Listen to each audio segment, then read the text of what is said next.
pedras que vivem, sois edificados, casa espiritual, para serdes sacerdócio santo, a fim de oferecerdes sacrifícios espirituais agradáveis a Deus por intermédio de Jesus Cristo.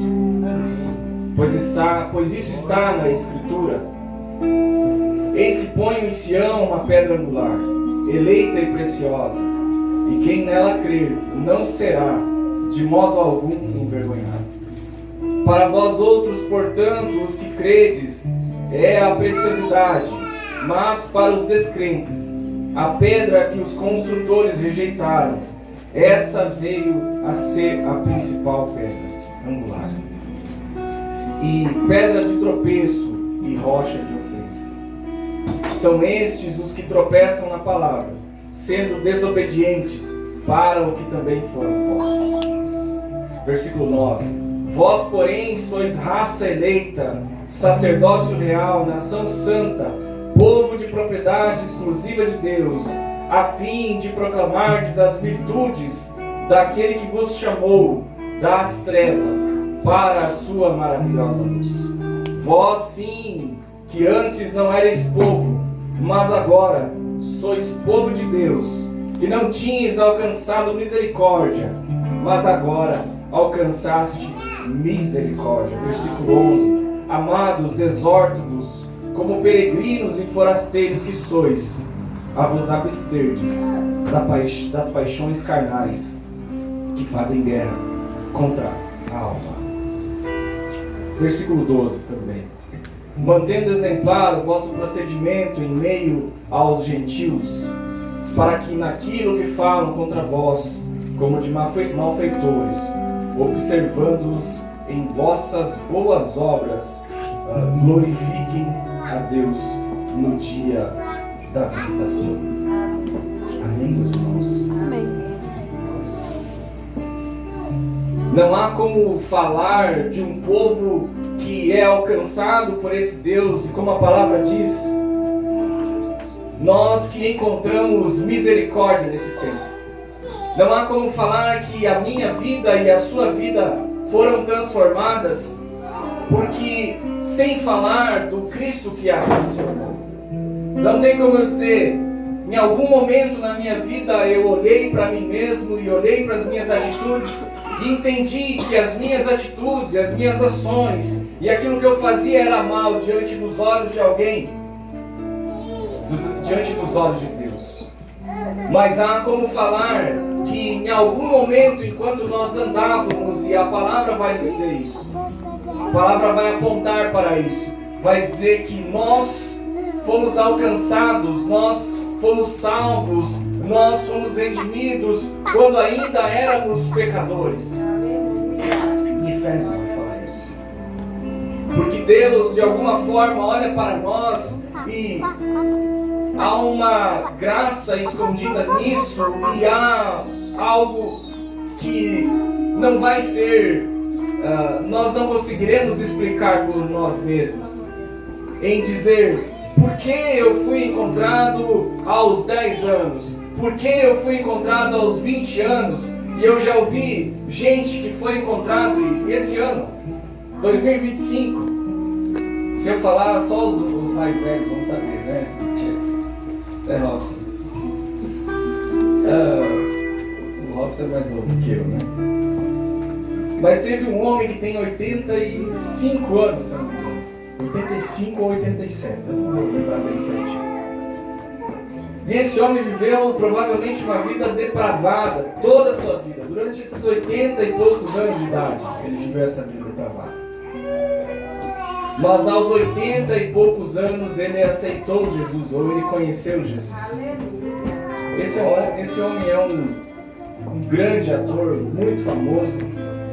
Alguns se lembrarem de um filme, acho que é o filme que mais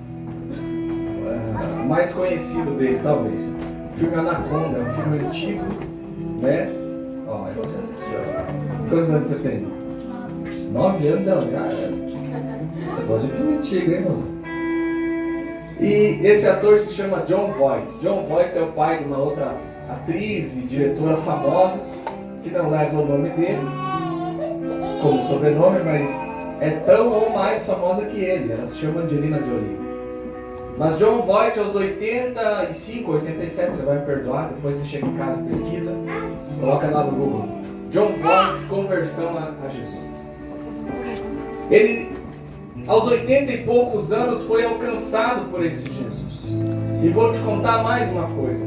Muitas pessoas em Hollywood estão sendo alcançadas por Jesus. Muitos cantores de bandas famosas estão sendo alcançados por Jesus. Muitas pessoas conhecidas, mas muitas pessoas desconhecidas, como eu e você, estão sendo alcançadas por Jesus. Esses que são alcançados por Jesus são aqueles que, como eu disse, viviam em trevas, viviam longe de Jesus. Mas Deus, olhando para nós e olhando para a humanidade, em todas as linhas, na linha do tempo, no passado, no presente e no futuro. Imagine comigo esse Deus de fora do tempo, né? Eu e você estamos em 2025, estamos vivendo, eu nasci lá em 85, você nasceu um pouquinho depois, né? Mas nós nascemos e estamos inseridos nessa linha do tempo. Mas quando esse Deus que está nos vendo olha, Ele olha desde Adão, Ele olha desde a criação, desde a formação do mundo. E Ele vai olhando e vai vendo ao mesmo tempo, porque Ele é atemporal, Ele é fora do tempo. E vai vendo aqueles pelos quais Ele escolheu, ou aqueles que Ele escolheu, nessa linha do tempo. Ele vai vendo Isaías, Jeremias, Daniel, homens e mulheres, Débora, Esther, Ruth, homens e mulheres que foram escolhidos para que levassem a sua palavra, para que manifestassem esse Deus em meio aos povos. E quando Ele olha para 2025, Ele vê eu e você. Aqueles que foram escolhidos, aqueles que foram levantados, aqueles que foram tirados do mundo. Ah, Douglas, mas eu sempre cresci na igreja, eu desde pequeno estou inserido na igreja. Eu desde jovem, desde uma idade nova, desde a minha juventude, desde a minha infância, eu estou na igreja. Mas em algum momento, aquela vida que você vivia normalmente, aquilo que você vivia na sua vida, em algum momento Cristo se manifestou na sua vida, se manifestou na sua casa, e os seus olhos se abriram para um mundo diferente. Lá no Evangelho, Cristo estava tentando explicar isso para um homem que era doutor, que era fariseu, que conhecia a lei e os profetas, que estudava, mas que ainda não tinha tido o seu entendimento aberto. E ele se encontrava à noite com Jesus, porque ele não podia revelar aos judeus, ele não podia revelar ao sinédrio, ou ele não podia fazer como os outros fariseus, que vinham durante o dia para confrontar Jesus, para expô-lo publicamente, e para achar em Jesus algum defeito, ou algo que Jesus falasse que contradissesse a lei e os profetas. A intenção dos fariseus e saduceus era: vamos achar algo nesse Jesus que faça com que ele contradiga, para que a gente tenha motivo de levá-lo até a crucificação. E você vai vendo isso durante os evangelhos. Você vai vendo que a ira dos fariseus e saduceus, a ira dos judeus de coração fechado, vai crescendo, até que, com a permissão de Deus, Cristo seja levado à crucificação. Este povo de coração endurecido levou esse Cristo até a cruz, não sem permissão do Pai. Foi o próprio Pai, foi o Pai que entrega o próprio Filho para a remissão do meu e do seu pecado. Mas este homem, Nicodemos, se encontrava à noite porque, de alguma forma, Nicodemos olha para Jesus e em Jesus ele vê algo. No coração de Nicodemos há algo que diz: este Cristo, este homem, este Jesus de Nazaré não é um simples homem, há algo nele de profunda sabedoria, há algo nele que exala algo diferente. Quando eu era criança, aos 6 anos de idade, nós morávamos numa chácara pequena no interior. E eu não sei se eu já contei isso aqui, eu acho que não. Nós morávamos numa chácara e todo mês, toda semana, meu pai dizia: nós nos mudaremos para a cidade. E na minha cabeça eu tinha um sonho, morar na cidade. Falei, poxa, nós vamos estar perto da escola, nós vamos ter vizinhos, nós não temos vizinhos aqui no interior. E um dia nós nos mudamos. Chegou aquele dia, meu pai falou: olha, eu vendi essa chácara e nós estamos nos mudando aqui. Para onde nós vamos, pai? Momentaneamente nós vamos morar num lugar muito pequeno, antes de morar na cidade grande, né? Ou no centro da cidade. E nós nos mudamos, e quando chegamos naquele lugar, eu olhei, só tinha uma rua de asfalto central. Era uma vila conectada a uma outra cidade, não era uma cidade, era uma vilazinha. E nós iríamos morar numa casa de madeira muito velha, numa esquina. E quando nós começamos a descer os móveis, os eletrodomésticos do caminhão,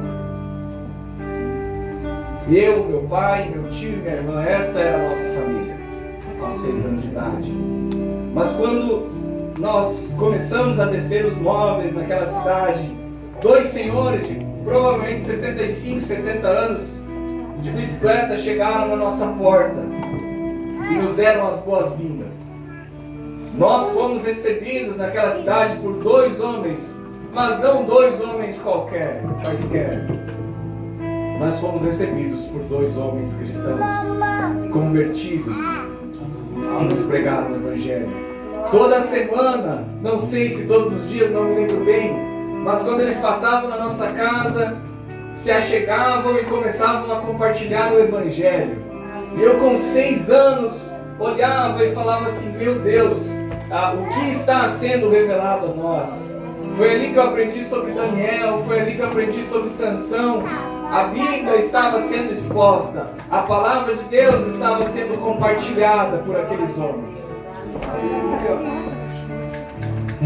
E conforme a gente foi convivendo, nós ficamos 1 ano naquela cidade. Mas conforme nós fomos convivendo com aqueles homens, tinha alguma coisa que me intrigava muito. Quando eu olhava para 2 deles, nós convivíamos com 3 deles. Quando eu olhava para 2 deles, eu via uma paz e um amor que não eram comuns às outras pessoas. Eu olhava para o meu pai e não via isso. Eu olhava para as pessoas, para a minha professora, enfim, e eu não via o que tinha naqueles homens. Mas quando eu olhava para aqueles 2 senhores, eu via algo que eu ainda não conhecia, mas me inquietava.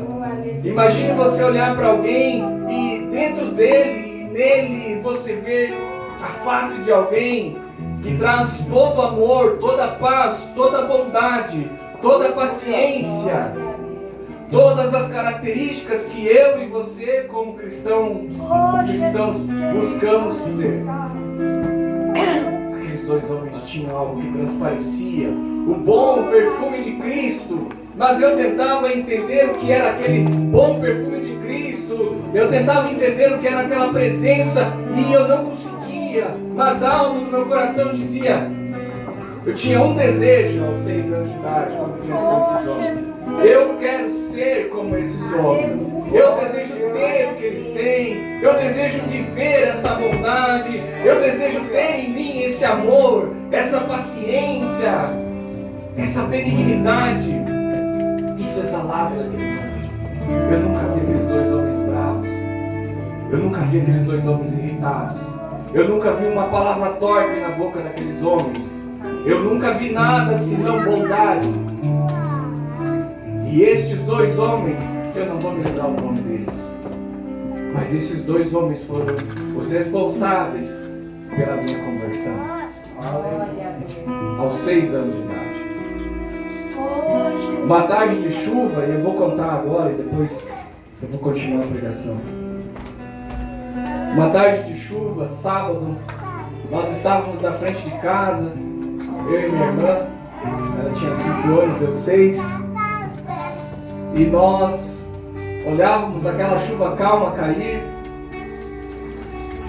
E de repente esses 2 homens passaram. Meu pai estava dormindo em casa, costume de sábado à tarde, depois do almoço. E eles passaram e o meu desejo era sempre estar com eles. E quando eles passaram, eu olhei para minha irmã e eu disse, vamos? Ela disse, vamos. E a gente olhou para eles e disse, pediu, nós podemos ir com vocês? E eles falaram, sim, venham. E nós corremos atrás. Aquela chuva caía e nós corremos e entramos numa igreja que dava um quarto dessa aqui, só esse pedacinho aqui, ó. Um chão batido de terra, banquinhos de madeira pequenininhos.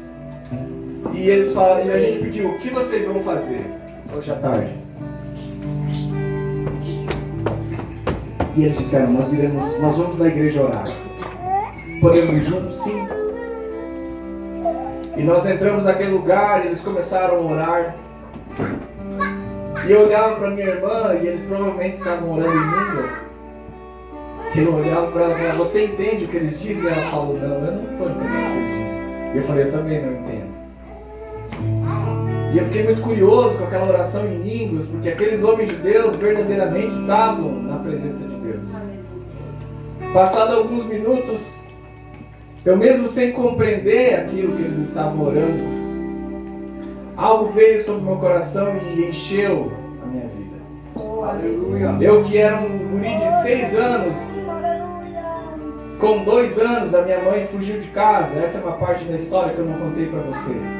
Com 2 anos de idade, eu e minha irmã com 1 e meio, eu com 2, a minha mãe um dia falou para o meu pai, eu vou embora.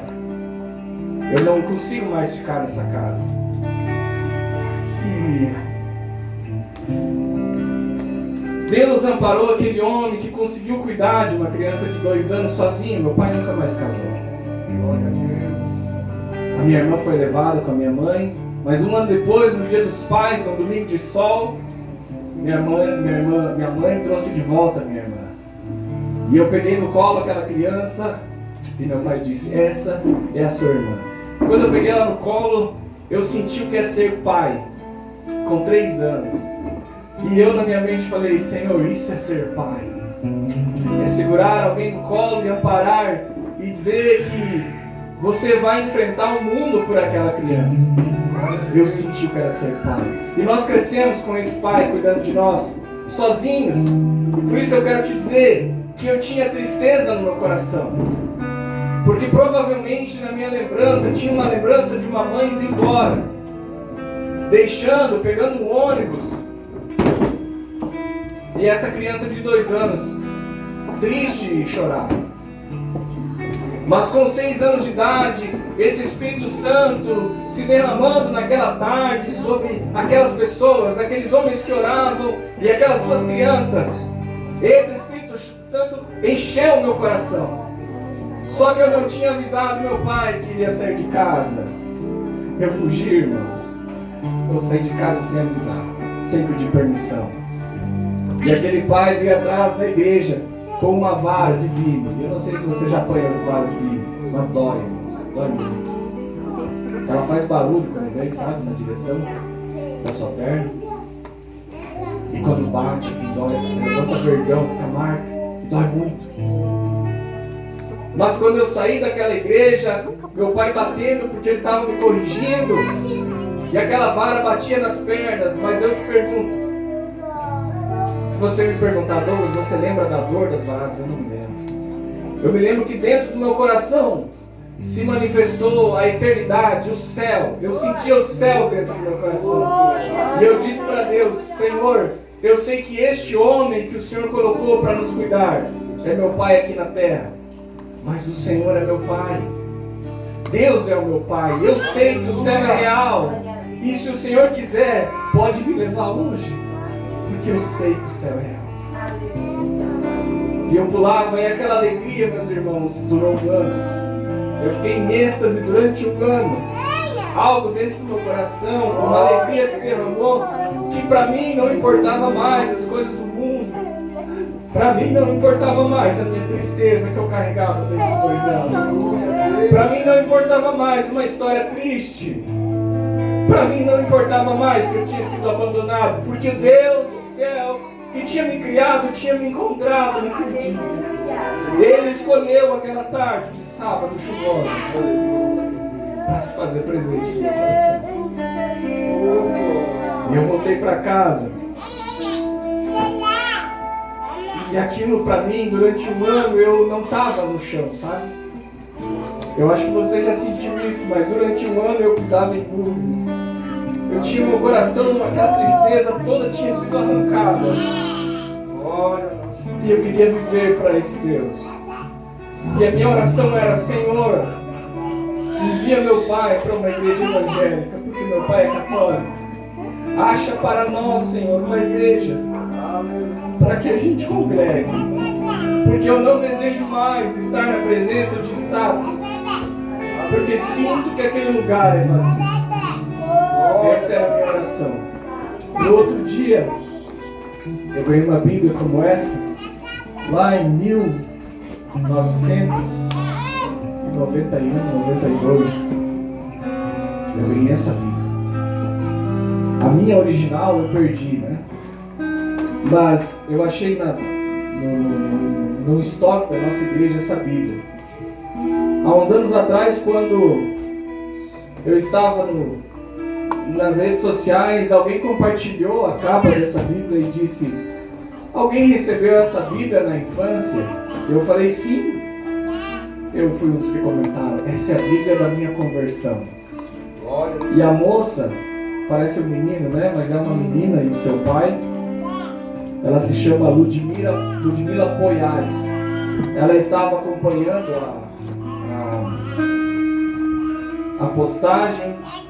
E então ela comentou: eu sou a moça dessa capa e esse é meu pai. E eu falei: essa Bíblia é a Bíblia da minha conversão. No outro dia eu fui para o colégio, levei ela, e no meio da aula de matemática portuguesa, não vou me lembrar, eu falei: professora, nós precisamos estudar o Evangelho nesse dia. Nós precisamos escrever o Evangelho, a palavra de Deus. E não me lembro se em Mateus ou em Lucas. Ela falou: não, hoje é aula de outra coisa. E eu não respeitando aquela decisão, né? Não respeitando aquele não. Porque o Espírito estava dentro do meu coração queimando de vontade de falar dele, de falar do Filho, de falar de Jesus. Não somos nós, meus irmãos, que temos vontade de falar do Filho. Não somos nós que temos vontade de compartilhar a palavra de Deus. Sabe por que eu e você desejamos compartilhar a palavra do Senhor? Sabe por que eu e você desejamos evangelizar? Desejamos falar de Jesus não para só os que precisam, a nosso ver, mas para todos. Porque há um Espírito em nosso coração que foi derramado. E se esse Espírito está transbordando, não tem como deixar esse Cristo dentro do seu coração somente. Esse sacerdócio santo, essa nação escolhida, essas pedras vivas que somos eu e você, desejam falar desse Jesus, desejam compartilhar, desejam dizer a todos, aos que estão ao seu redor, aos que estão dentro da sua casa, que Cristo te encontrou, que Cristo te deu uma nova história, que quando você andava no pecado, na morte, nos seus delitos, nas coisas que você achava que eram certas, nas coisas que você achava que eram corretas fazer, esse Deus te alcançou e esse Espírito te converteu. E é desse Deus, desse Jesus que está em você que Deus quer falar. Você não fala por si mesmo. Você fala porque existe existe alguém te impelindo. Você fala porque existe alguém te direcionando. Glória a Deus. Estevão, o primeiro diácono, não falava de Jesus em meio às multidões até ser morto, porque Estevão tinha uma convicção própria. Estevão falava porque ele era o primeiro diácono e era cheio do Espírito Santo. Atos dos Apóstolos vai dizer isso. Mas esse homem cheio do Espírito não consegue guardar para si esse Cristo. Ele precisa compartilhar. Me lembro de um outro momento, ano passado, e compartilhei com o meu pastor, falei, achei estranho isso que aconteceu, mas preciso falar contigo. Num sábado de manhã eu acordei e sábado de manhã, às 9 horas, ou depende do horário, 8, 9, era sempre o meu horário de fazer barba e cabelo, né? O pouco que me resta, mas tem, cara. Esse era o meu dia, esse era o meu horário. Mas num determinado sábado de manhã, quando eu acordei, ainda não totalmente acordado, mas acordando, eu quase totalmente acordado, né? Sabe aquela transição? Você acorda e daí vai se localizando. Onde estou? Quem sou? Que dia é? O que eu tenho que fazer hoje? Às vezes você acorda no domingo, me levanta e já vai trocar de roupa. Opa, estou atrasado no trabalho, né? Mas é domingo. Então a gente está tão corrido às vezes que a gente levanta e aí depois vai se localizar. E naquele sábado eu acordei e antes de ter totalmente noção do que eu ia fazer naquele dia, na cama ainda me retorcendo, quando eu dei o primeiro giro assim, as palavras que saíram da minha boca foram: Senhor, me ajuda a falar de Ti hoje na barbearia. E aí eu levantei, mas foram as primeiras palavras. E eu compartilhei com o meu pastor, ele disse: o Espírito ama falar do Filho. O Espírito ama falar do Filho, o Espírito ama o Pai. O Pai ama o Filho e o Espírito. Tem uma... Vou cuidar na hora aqui, mas não vou passar muito. Tem um... Não é uma linha teológica, não é um... Mas é um estudo chamado pericorese. E pericorese, se você for traduzir, isso é lá da doutrina patrística, os primeiros pais da igreja, as primeiras pessoas ali, depois do último apóstolo vivo, João, eles estudavam algo chamado pericorese, que significa a ciranda de amor entre a Trindade. E a pericorese vai dizer que o Pai, o Filho e o Espírito são ligados por amor. E há uma ciranda eterna entre eles. Imagine 3 crianças de mãos dadas girando. Essa é o que a pericorese diz. Que o Pai, o Filho e o Espírito estão ligados pelo laço de amor. Se o Pai, o Filho e o Espírito estão ligados por esse laço, se derramando sobre os nossos corações, esse Espírito, não há como se desejar outra coisa, senão compartilhar esse mesmo amor com a humanidade. Nós não amamos os outros por causa dos nossos sentimentos, porque os nossos sentimentos, na maioria das vezes, e quanto mais velho você fica, eu posso dizer isso por mim, você vira alguém que julga. Cada vez que você olha alguém, você vai julgar alguma coisa. Cada vez que alguém te magoa, você vai guardar aquela mágoa. Cada vez que você encontra alguém difícil pelo caminho, você cria uma barreira em relação àquela pessoa. É por isso que Jesus diz que o reino do céu é dos pequeninos. Porque as crianças não guardam. Porque as crianças não guardam rancor. Se seu filho brigar na escola hoje e amanhã, ele vai ser amiguinho de novo. E está tudo bem. Mas nós, os adultos, nós, os de coração endurecido, guardamos tudo quanto é tipo de coisa. E isso é ruim. É por isso que a palavra diz para que nós voltemos ao primeiro amor. Porque esse primeiro amor, queimando em nossos corações, expulsará todo tipo de mágoa, todo tipo de lembrança ruim, tudo aquilo que nos afasta. Porque se tiver raiz de mágoa em nossos corações, meus irmãos, eu vou ter que dizer para vocês, o Espírito se afasta. O Espírito Santo se afasta de nós. Nós nos esfriamos. Mas nós precisamos clamar esse Espírito. Nós só conseguiremos ser essas pedras vivas, esse sacerdócio santo, essa nação santa, essa igreja do Senhor. Se esse Espírito estiver queimando em nós, e eu não falo só de dons, meus irmãos, nós sabemos a ação dos dons de Deus, do Espírito, os carismas, né? Profecia, dom de línguas, sabedoria, conhecimento, fé, cura, milagres. Esses dons estão aí, o Espírito Santo está derramando esses dons sobre as nossas vidas, sobre a minha e a sua vida. Mas nós falamos do fruto do Espírito, porque muitas vezes os dons do Espírito derramados trazem sobre pessoas, pregadores, evangelistas, cantores, trazem vaidade. Como posso eu carregar um dom do Espírito e usar isso para engrandecimento do meu coração, para me achar melhor que o meu irmão? É por isso que fala, maior, porém, é o amor. Aleluia. O fruto do Espírito encerra nele, traz nele o amor, a benignidade, a bondade, longanimidade. Esse fruto precisa crescer em nós. Esse Espírito precisa queimar em nossos corações,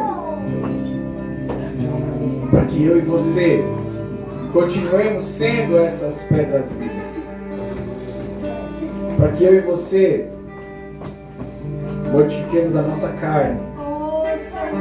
A carta de Pedro vai falar: desejai, no versículo 12, desejai ardentemente como crianças recém-nascidas. E esse era um mistério que Jesus estava explicando para Nicodemos, como eu falava antes. Nicodemos, se você não nascer de novo, você não pode ver, não pode entrar no reino de Deus. Nós estávamos mortos em nossos delitos e para nós o pecado era normal, porque nós não tínhamos nascido de novo. Mas aqueles que nasceram de novo da água e do Espírito, aqueles que nasceram de novo porque foram encontrados por Jesus, são como Paulo, que achando-se correto, achando-se conhecedor da lei, perseguia os cristãos. E você conhece essa história. Paulo está indo para Damasco com cartas da sinagoga de Jerusalém, para pegar aqueles que eram do caminho. Se nós estivéssemos lá na igreja primitiva, eu não te chamaria, meu irmão, de cristão, mas eu e você seríamos conhecidos como aqueles do caminho. Em Atos, quando Paulo está indo para Damasco, o texto fala que ele estava com cartas para buscar aqueles do caminho, homens e mulheres, em Damasco, e prendê-los e trazê-los presos para Jerusalém, pensando que estava agindo corretamente. Mas esse homem é encontrado por Deus nesse caminho. Não se sabe se Paulo andava a pé nesse momento ou se Paulo estava a cavalo. O texto não fala. Alguns vão dizer, não, Paulo caiu do cavalo, né? Eu não sei. Mas Paulo estava indo para Damasco, respirando ira contra aqueles do caminho.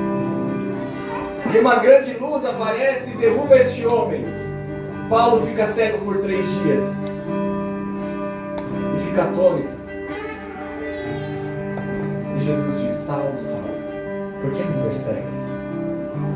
E Paulo responde: Senhor, quem és? Jesus diz: eu sou Jesus a quem você persegue.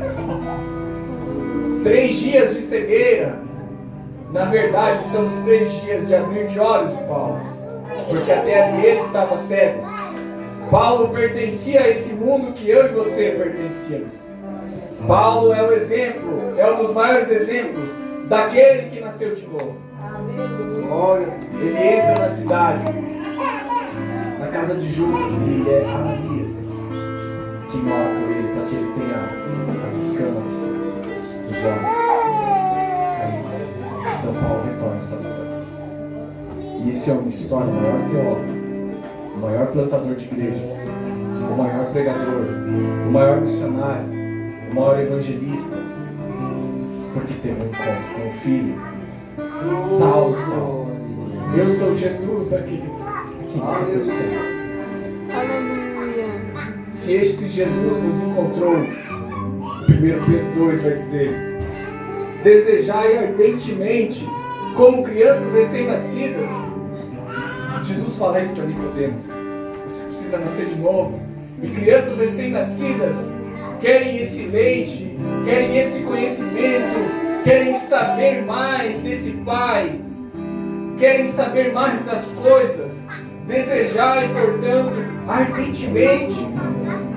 Não nos esmoreçamos, não nos afadiguemos, não nos cansemos de buscar as riquezas, de conhecer esse Cristo que está aqui. Aleluia. A palavra de Deus, alguns disseram antigamente: vamos ficar só com o Novo Testamento, porque o Novo Testamento fala sobre Jesus, fala sobre o tempo da graça.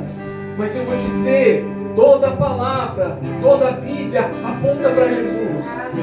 Olha, desde o Éden, tudo aponta para Cristo. Aleluia. O primeiro sacrifício que é feito, que Deus faz para colocar roupas em Adão e Eva, que estavam agora nus e que se percebiam nus depois de pecarem.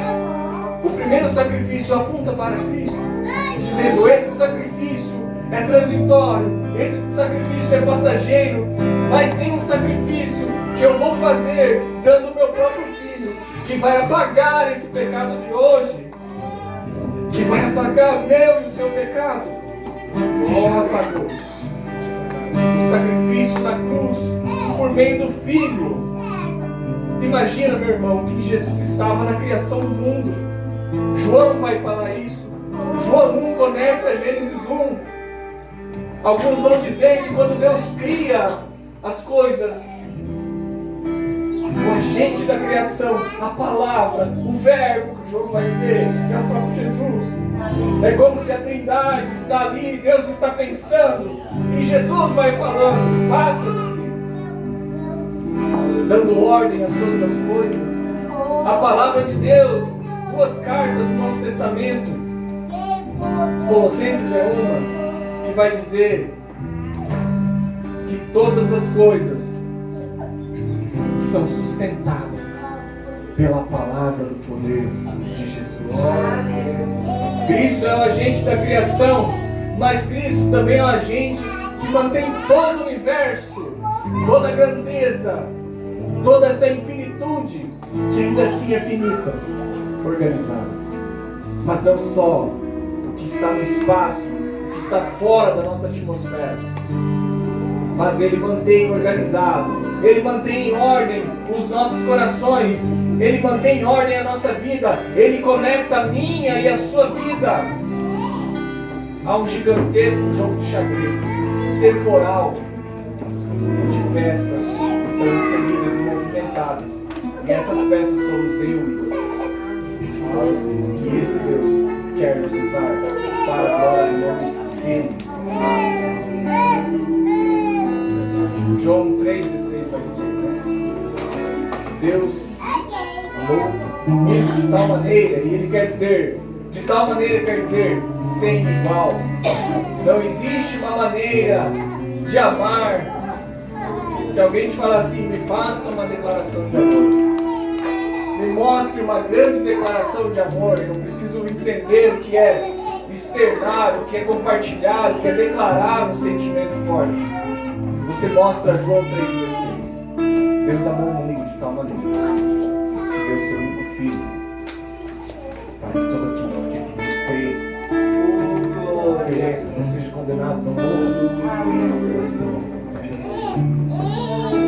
Nós somos chamados a contemplar esse Cristo, mas nós somos chamados a compartilhar esse Cristo. Aquele que João viu no Apocalipse e caiu com o rosto em terra, caiu como morto. Tamanha a beleza de Cristo, tamanha a graça, tamanha a glória de Cristo. Aquele que, quando 3 jovens inocentes foram condenados a ser jogados, amarrados dentro de uma fornalha ardente, lá no reinado da Babilônia, e aquele 4º homem que dançava com eles, e os babilônios escrevendo diziam: este parece um filho dos deuses. Há um 4º homem que não estava antes, mas que parece um filho dos deuses. Esse era Jesus. Aquele que, quando Josué vai fazer a sua primeira batalha, antes de entrar em Jericó, aparece vestido como um general de exércitos. Josué pede: quem é você? Você é do nosso exército ou você é do outro? Ele falou: não sou de ninguém. Aquele que, quando Abraão está com sua mulher lá nos carvalhais de Manre, que era uma espécie de oásis no deserto, chega com mais 2 anjos, e Abraão recebe e prepara uma comida, e este 3º, que é Jesus, promete a Abraão, promete a Sara.